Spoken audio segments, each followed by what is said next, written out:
Chers frères et sœurs, abonnés à la page Parole de Dieu au quotidien, bonjour. Que la grâce de Christ ressuscité demeure toujours avec vous.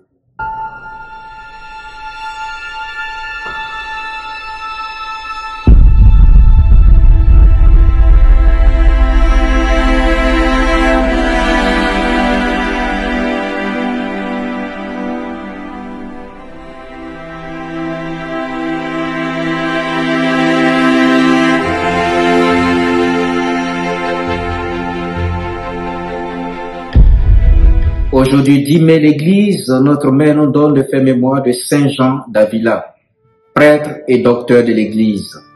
Il est à l'origine de nombreuses conversions grâce à sa prédication. Il a influencé le Concile 30 sur la réforme des séminaires. Il a été proclamé docteur de l'Église par Benoît XVI en octobre 2012. Jean d'Avila, que nous célébrons aujourd'hui, a su toucher le cœur de ses contemporains par ses prédications. Parce qu'il s'est attaché à celui qui donne la vie, il a su mettre en Dieu sa foi et sa confiance.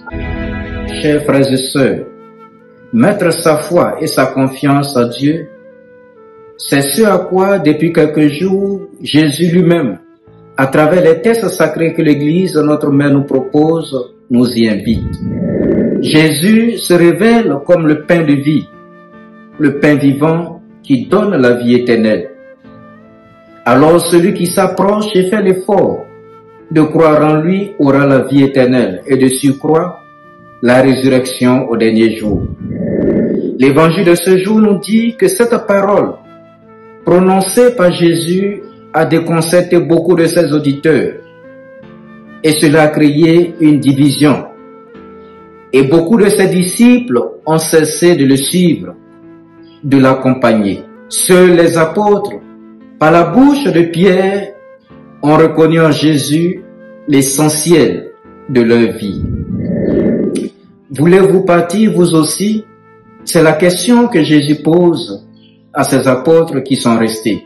Pierre prend la parole et dit, « Seigneur, à qui irions-nous? Toi seul as les paroles de la vie éternelle. » Ce qui veut dire, je paraphrase, on ne comprend pas ce que tu nous dis là, mais nous savons que tu es le Saint de Dieu. On continue à te suivre dans la foi et dans la confiance. Mes frères et mes sœurs, ces deux qualités, la foi et la confiance, manquent à notre vie de chrétiens souvent.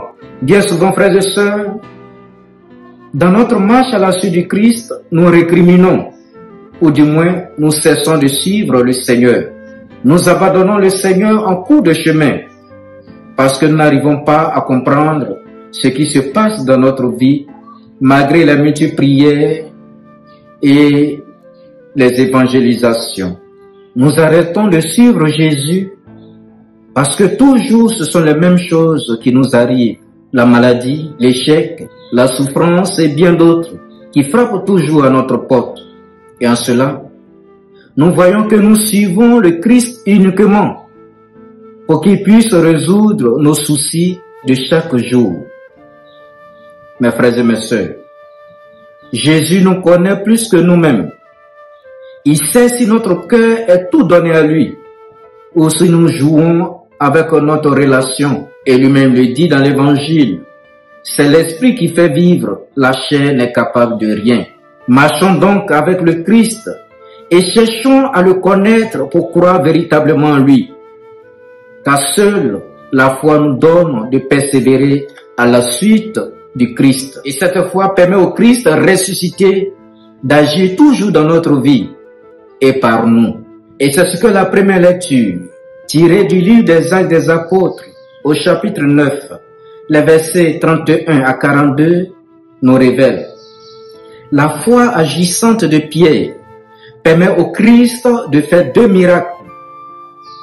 Il guérit un homme, Énéas, paralysé depuis 8 ans, et fait revenir une femme, Tabitha, morte à la vie. Et après ces 2 miracles, les habitants de Lod et Saron et ceux de Jaffa ont massivement cru en Jésus-Christ pour nous dire que la foi véritable en Jésus-Christ produit des miracles.